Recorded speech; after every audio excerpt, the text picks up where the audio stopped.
वज़ीर-ए-आज़म PP chairman Bilawal Bhutto Zardari जे charter of economy ते इत्तफ़ाक़ करण वारे पैगाम जी आजियां करे छड़ी।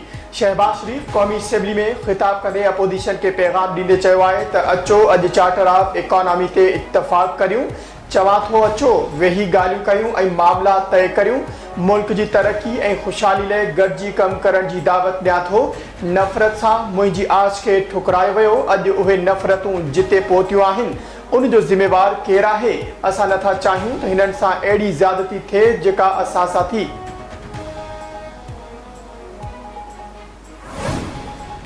चीनी कंपनी सखर बैराज जो दरवाज़ो ठाहिण जो कमु करे रही आहे। अञा बि घटि में घटि 48 कलाक लॻी वेंदा। बैराज वटि काफ़ी डैम मुकमल थी वियो आहे। दरवाज़ो नंबर 47 लॻाइण लाइ डैम ठाहिणु ज़रूरी हो। इम्कान आहे त 20 जुलाई ते नओं दरवाज़ो मिली वेंदो। उन खां अॻु पुराणो दरवाज़ो लॻाइण जी कोशिश कंदासीं। मीडिया ते जेको ॾेखारियो वियो उहो हक़ीक़त जे उबतड़ हो। वॾे वज़ीर मुराद अली शाह जो सिंध असेंबली में ख़िताब। चयाईं सिंधु दरिया में पाणी वधण जो इम्कान आहे। तूफ़ानी बरसातुनि ऐं इम्कानी ॿोॾि खां बचाव लाइ क़दम खणी रहिया आहियूं।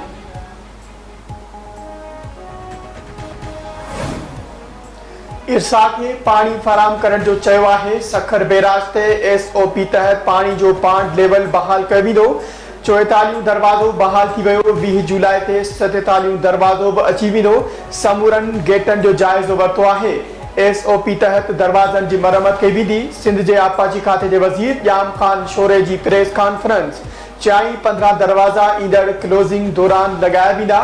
कंसल्टेंट मुकमल जाइज़ो वठंदा त स्ट्रक्चर महफ़ूज़ आहे।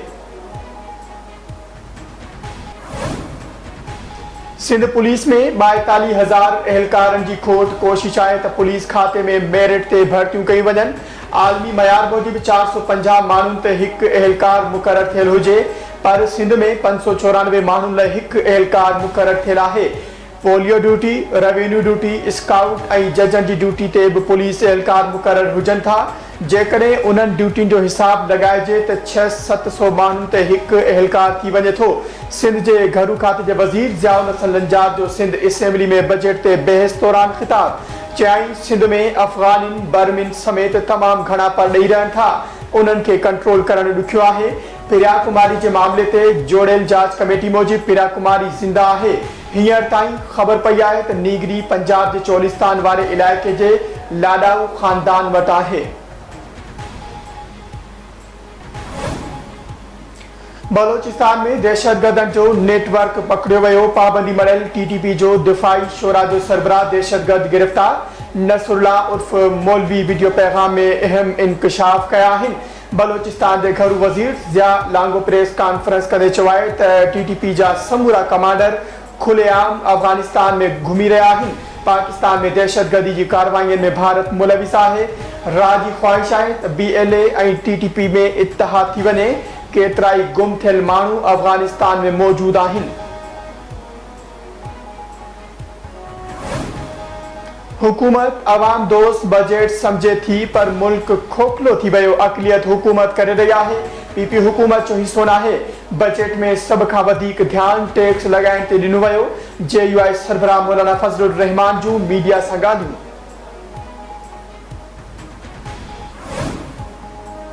वज़ीर-ए-आज़म कराची लाइ 150 बसूं ॾियण जो वाइदो कयो। शहबाज शरीफ पंहिंजो वाइदो वफ़ा करे। सीनियर सूबाई वज़ीर शर्जील इनाम मेमण सिंध असेंबली में ख़िताब कंदे चयो आहे त सिंध हुकूमत सहाफ़ियुनि जे तहफ़ुज़ लाइ क़ानून पास कयो। आवाम जे मसइलनि जो हल कढी रहिया आहियूं। आम चूंडुनि में सिंध जे अवाम असांजो एहतिसाब कयो ऐं कारकर्दगी जी बुनियाद ते अवाम हिकु भेरो ॿीहर कामयाब कयो।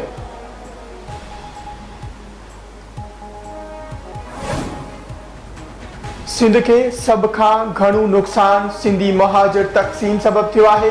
सूबे जे मफ़ाद लाइ असां सभिनी खे हिकु थियणो पवंदो। बिलावल भुट्टो ज़रदारी मूंखे चयो त कराची में हर ॿोली ॻाल्हाईंदड़ खे पार्टी में शामिल करे तासुर ख़तमु करायो त पीपल्स पार्टी रुगो सिंधियुनि जी पार्टी आहे। सूबाई वज़ीर सईद गनी जो सिंध असेंबली में ख़िताब। हायर एजुकेशन कमीशन पाकिस्तान सरकारी यूनिवर्सिटियुनि सां कॉलेजनि जे अलहाक़ ते हिकु भेरो ॿीहर पाबंदी मड़े छॾी। कंहिं बि कॉलेज या इंस्टीट्यूशन सां प्रोग्रामनि में इल्हाक़ बंदि करे छॾियो। नज़रसानी थियल मयार जारी थियण ताईं हिकदम नओं इल्हाक रोकियो वञे। HAC जी हिदायत जी भनकड़ी ते गिराट न मिलंदी। हायर एजुकेशन कमीशन जी तंबीह। शहीद सहाफ़ी नसरुल्लाह गडानी क़त्ल केस जी फरियादी ऐं शाहिद 164 जे बयान में ख़ालिद लुंड आई सनस ॿिनि पुटनि खे जवाबदार करार ॾेई छॾियो। मीरपुर माथेरे जी अदालत में सहाफ़ी नसरुल्लाह गडानी क़त्ल केस में फरियादी ऐं शाहिद बयान रिकॉर्ड कराए छॾिया। नसरुल्लाह गडानी खे ख़ालिद लुंड सनस ॿिनि पुटनि शहबाज़ लुंड ऐं नूर मोहम्मद लुंड गॾिजी जवाबदारनि खां क़त्ल करायो आहे। शहीद सहाफ़ी जी अमर फरियादणी माई पठाणी ऐं शाहिद याकूब गडानी जो अदालत में बयान। हैदराबाद में पुलिस जो मुबैना मुक़ाबलो 3 फोरू मारण जी दावा। पुलिस मूजिब हटड़ी थाने जद में माल जे वाड़े तां 18 लाख रुपया फुर करे फरार थींदड़ फोरुनि सां मुक़ाबलो थियो। फायरिंग जी ॾेवठ में 3 जवाबदार मारिजी विया। मारिजी वियलनि में इम्तियाज़ भंड ऐं अली अकबर जूणे शामिल। हिक जी सुञाणप न थी। मारिजी वियल वटां 2 पिस्टल ऐं फुर थियल रक़म हथ कई वई।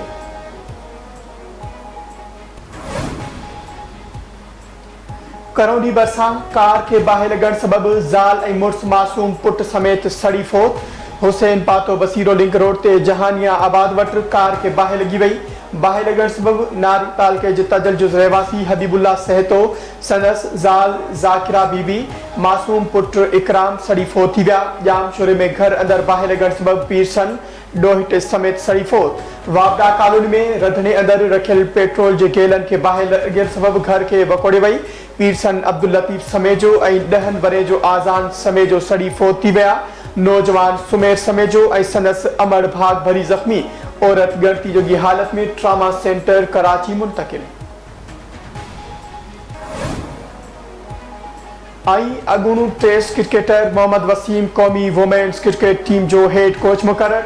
अगुणू टेस्ट क्रिकेटर अब्दुल रहमान स्पिन बॉलिंग कोच ऐं जुनेद खान असिस्टेंट कोच मुकर्रर। हनीफ मलिक फील्डिंग कोच ऐं हिना मुनवर खे वुमेन्स टीम जी मैनेजर मुकर्रर कयो वियो।